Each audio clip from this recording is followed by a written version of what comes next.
Hi, I'm Paul May with Grand Technology Solutions. We provide managed IT support for small businesses and residential clients. Today we're going to talk about protecting yourself, your business, your family, and your data against cyber threats. There's a common misconception that hackers only go after big businesses like banks, but in fact it's just the opposite. Small businesses don't often invest in cybersecurity protection, which makes them easy targets for attackers. We're going to walk you through some cybersecurity basics and give you some tools to protect against cyber threats.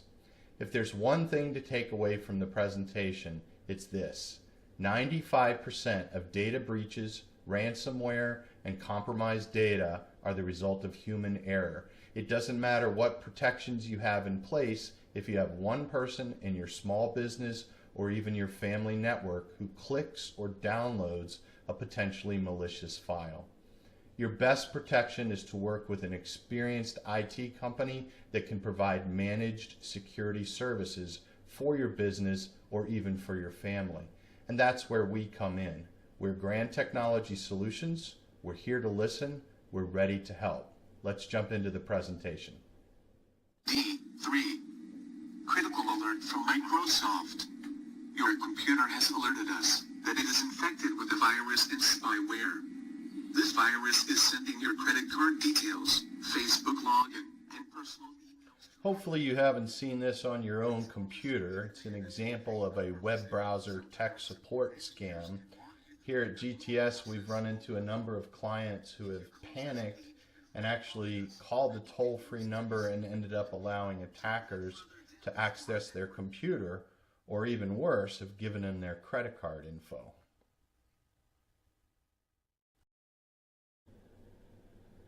So here's what we're going to be talking about in this presentation.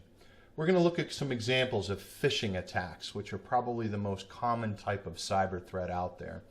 Phishing attacks are authentic-looking emails trying to get you to reveal personal information like passwords or credit card info. I just showed you an example of a web-based tech scam, which is often just a web page that does a good job of making it look like your computer is infected. Web-based tech scams will often lock the web page so that you can't close the browser, making the fake infection look even more realistic. We'll talk about phone-based tech scams, which you've probably received over the phone, where someone is pretending to call from Microsoft or Apple support, telling you that your computer's been infected and that the only way you can resolve the issue is to allow them to remote into your machine and give them your credit card information. It's disturbing how many people fall for that trick. We're going to look at social engineering, which is where hackers research social media and company websites to gather as much information about the network as possible. They then create a phishing email which looks almost legitimate, often including CC'd email addresses from your coworkers, first and last names, even projects that your company is currently working on that they read through your web page, etc. And finally, we'll look at what to do to protect yourself from these cyber threats, what to be on the lookout for, security measures to put in place.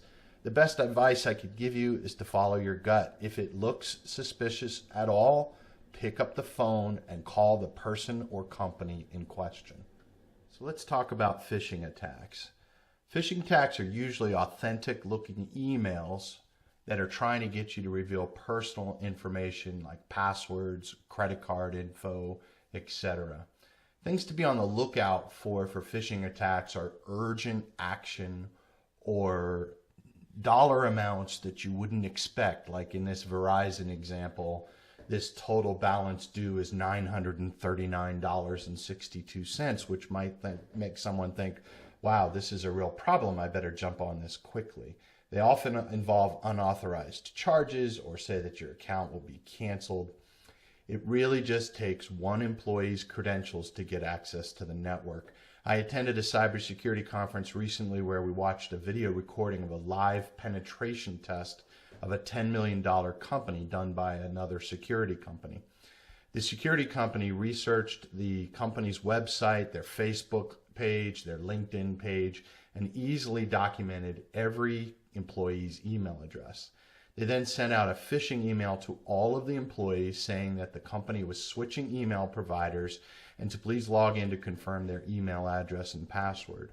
All but one of the employees deleted the email or asked the IT department to verify. One employee, a director in the accounting department with a high level of access to the company's network, clicked the link and entered the requested email address and password.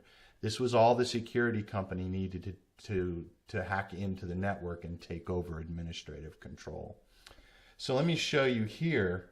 You can see on this example that there are 3 links. There's view and pay your bill, enroll in auto pay, and my Verizon in the upper right corner. So if you take your mouse and you hover over that link, you can see that softwareengineer101.com crazy URL there has nothing to do with Verizon. That's a good thing to do, is to hover over a link. This one is even different here. AIOPG has nothing to do with Verizon. And you can see in this last one, enroll in auto pay, is the same example.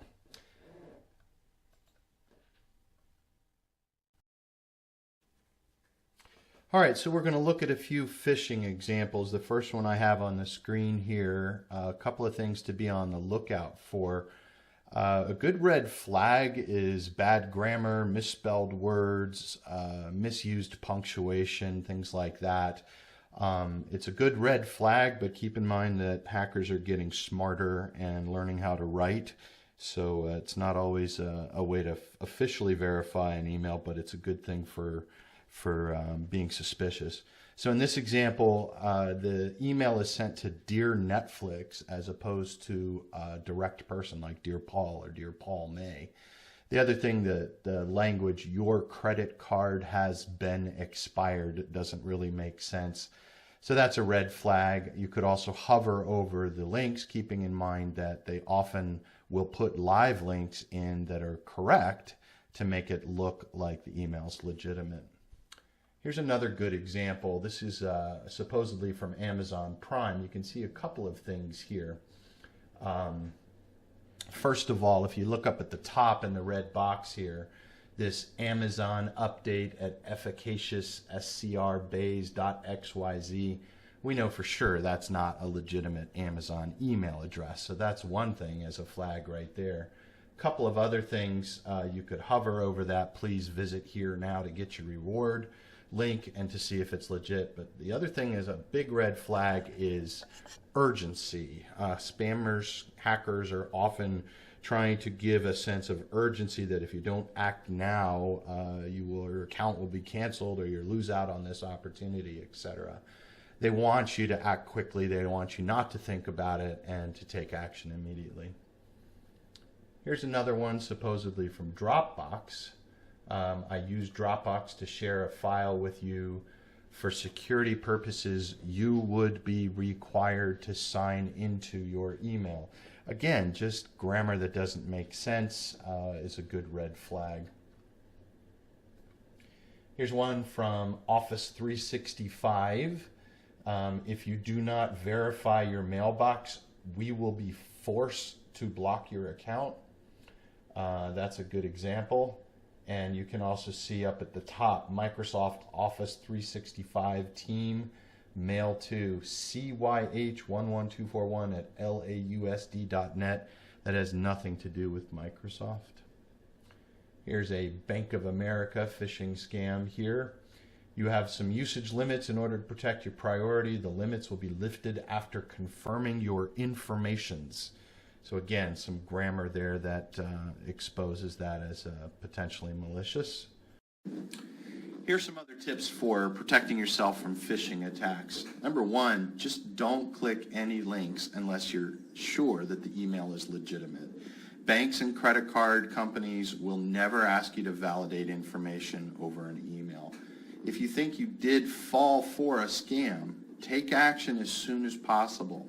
Call the bank or the credit card company or the company in question immediately, change passwords, work with your IT department or contract with an IT company to help you run antivirus and anti-malware programs. update your operating system, etc.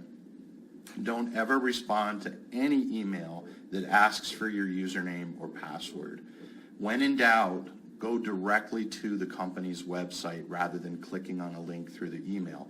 Better yet, if you're not sure, just pick up the phone and call. Don't be in a hurry. Spammers and hackers are trying to get you to be in a hurry so that you'll make bad decisions. And finally, scan any attachment that you download from an email with your antivirus software. Call Windows Technical Support. Internet Security Alert. Your computer might be infected by harmful viruses. Please do not shut down or reset your computer. The following... So that recording was an example of a web-based tech scam, similar to the one we showed you at the beginning of the presentation. For the most part, these are fairly harmless scams on their own. Most of the time, they're just a web page that is designed to make a lot of noise and scare you into calling their 800 number for help. Sometimes the web page even locks up your browser, making the fake infection seem more realistic. They are harmless unless people actually call the 800 number or allow hackers or fake tech support companies to access their machines. While these kinds of scams are generally harmless, it is a good idea to scan your computer for potential viruses or malware to make sure your computer hasn't been compromised. Typically, these pages pop up when someone mistypes a web page, like spelling google.com Googie, or misspelling the name of a bank, things like that. Your computer and sort out your problem, sir. I'm sorry, I don't understand. What are you saying is wrong with my computer? Sir, this call is informing you your last couple few weeks your computer some error message and warning reports to our satellite server, okay? I haven't seen any errors or warnings on my computer. Sir, calling in from Windows Technical Department, sir, so I can just say this for your computer. Sir, go ahead and tell your computer and sort out your problem, sir. I have it on in front of me right now, actually. That was an example of a phone tech scam with someone pretending to be from Microsoft. Keep in mind that a company like Microsoft or Apple will never call you out of the blue to tell you that you have a computer issue. You might have received calls from people pretending to be with the IRS or with credit card companies or even your state lottery. Just remind yourself, if it sounds too good to be true, it probably isn't true. There are tools and apps available like RoboKiller that can block a lot of these phone scams, but in general, just hang up the phone. No need to apologize or make excuses. Just hang up the phone and move on with your life. Now we're going to talk about social engineering. Social engineering is kind of a broad term that encompasses everything we've been talking about. But in particular, hackers will go out to company websites, Facebook pages, LinkedIn pages to gather as much information as they can. You can see on my Grand Technology Solutions Facebook page here, there's all sorts of information. We try to limit the amount of email addresses and direct contact info, but anybody can go into our Facebook page and see information about the company. Same thing for LinkedIn. We have information up here, and as well as the company website. You can see if I go into the About Us, I do have the company information. I have the company phone number, and I also have a generic info at Grand Tech, while trying not to expose any employee email addresses on those pages. In addition, when I want somebody to contact the company, they can either send an email to info@grandtechconnect.com, or they can fill out a contact page, but at no point on the page does it show my individual email address. So that's something to be on the lookout for your own personal web pages and company web pages. And finally, here are some steps you can take in general to protect yourself, your business, your family, and your data from cyber attackers. Start out with an audit. IT hardware like firewalls and switches and routers, those are all just a small piece of the puzzle. More importantly, consider employee policies. A lot of small businesses are working in a bring your own device business model where their employees are allowed to work with their own computers and their own cell phones. Keep in mind that if they're accessing company data, there should be a policy in place requiring security protection on those devices as well. Look into access to company Wi-Fi, cell phone access, cloud data access, etc. Most importantly, back up your data. The number one way, the only 100% surefire way to protect against ransomware or other network compromising kind of malware is to have a clean backup of all of your data that can be restored quickly. Consider working with a company like Grand Technology Solutions for ongoing managed security. Look into your password policies. Make sure that people are using strong passwords and that they're changing them regularly.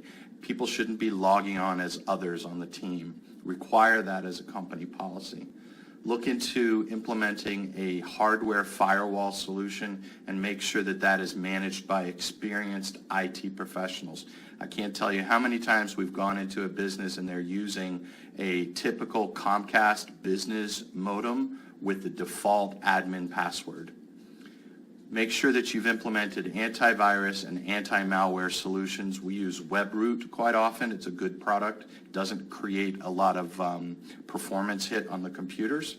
Trend Micro is also a good product. Malwarebytes has a 14-day free trial download that we use very often to clean up machines.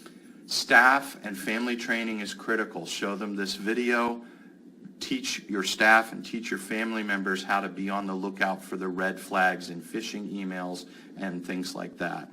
Consider password vault management software. There's a product called KeyPass, and there are others out there where you can have one password that allows you to lock down all of your other passwords.